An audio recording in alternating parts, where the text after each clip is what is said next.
Tu n'as pas notion. De quoi?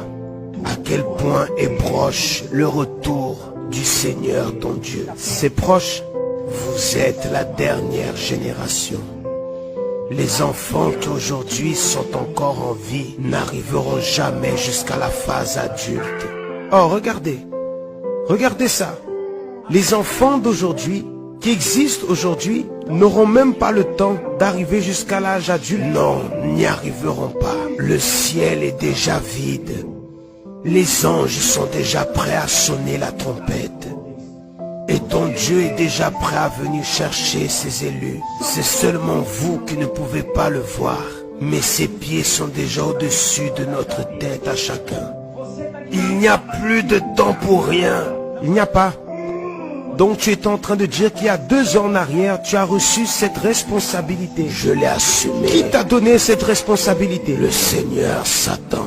C'est lui qui t'a donné? Oui. Alors maintenant, je te pose une question. Destructeur de l'autel, je te pose une question. Prête bien attention. Tu étais où avant de recevoir cette mission?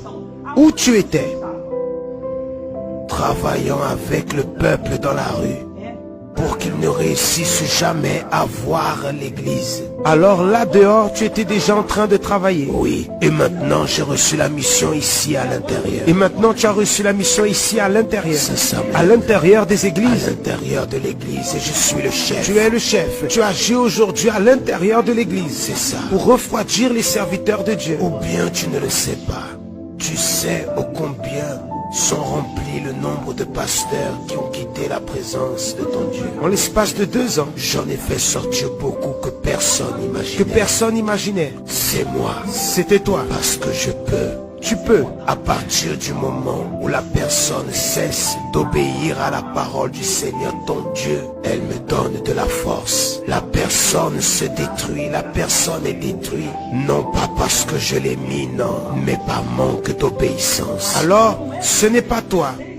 Tu agis seulement lorsqu'il y a la désobéissance. Nous n'avons aucune autorité contre l'être humain. Mais à partir du moment où il désobéit à la parole de ton Dieu, ça devient un péché. Péché devient une vie. Et la vie devient un aliment pour moi. Vous avez vu tout. Ça devient un aliment pour lui. Si j'aurais une seule opportunité, avec ton Dieu, je l'attraperai de toutes mes forces. Et toutes ces pauvres créatures ici ne donnent pas de la valeur à cela. C'est pour cela que je les prends. Parce qu'ils ne valorisent pas l'opportunité qu'aujourd'hui ils ont d'être avec ton Dieu. Donc si tu aurais une seule opportunité, tu la saisirais directement. Parce que je sais comment est là dans le ciel. Et je sais aussi ce qu'il y a là en bas. Je sais qui est ton Dieu. Là dans le ciel, c'est comment? Parle pour chacun d'entre eux. Comment est là dans le ciel? Il n'y a pas de parole pour expliquer. Mais si j'aurais une chance, je nettoierai ce sol avec ma langue, seulement pour avoir une seule dernière opportunité avec ton Dieu, de repentance. Tu n'as plus de chance pour te repentir. Je ne peux pas me repentir de ce que j'ai fait. Et le pasteur ou l'ouvrier, la personne, elle a l'opportunité de se repentir? Seulement pendant qu'elle respire encore. Seulement si elle respire encore. Mais lorsque l'âme se décolle du corps, non. Alors si cette personne qui est ici, maintenant, se répand,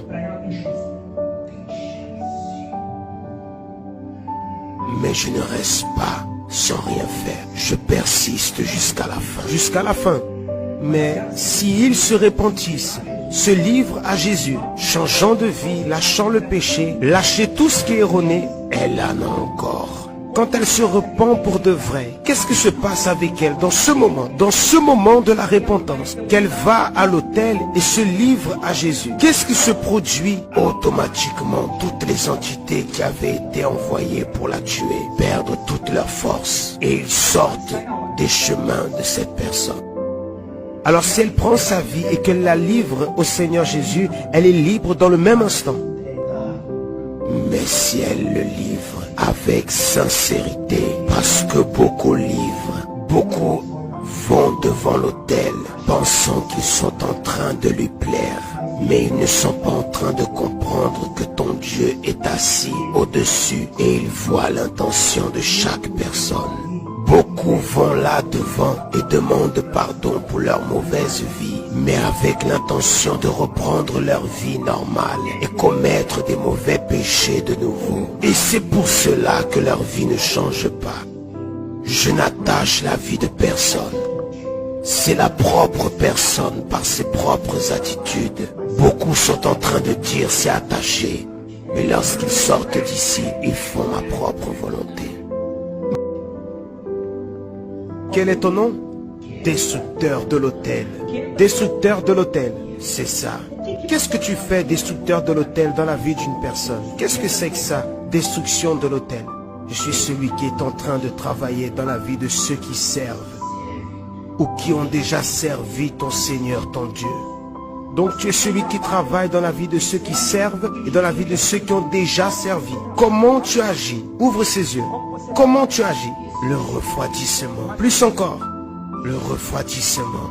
Le refroidissement. Donc, ton objectif principal est de refroidir le serviteur de Dieu. Parce qu'à partir du moment où la personne arrive dans la maison de Dieu, le cœur fermé, et ne met pas en pratique ce que vous prêchez à travers l'homme en blanc, pour eux, leur pensée est déjà sous ma domination. Et c'est à ce moment que j'instaure le refroidissement. Alors là, tu vas refroidir le serviteur. Et il reste dans une accommodation jusqu'au point où il n'a plus de force pour prier. Comment commence l'accommodation d'un ouvrier, d'un pasteur, d'un serviteur de Dieu? Comment commence ce refroidissement? Le jour où il pense qu'il est quelque chose. Le jour où il arrête de prier, de méditer. Le jour où il oublie l'endroit où ton Dieu l'a retiré. Et là, je l'ai déjà pris. Et là, tu l'as déjà pris? Bien sûr que oui. Dis-nous de nouveau ton nom. Quel est ton nom? Destructeur de l'autel. Destructeur de l'autel. Alors tu fais en sorte que le serviteur se refroidisse dans la prière, le jeûne, la méditation. J'ai reçu cet ordre il y a peu de temps de notre chef. Il y a combien de temps que tu as reçu cet ordre? Il y a 2 ans.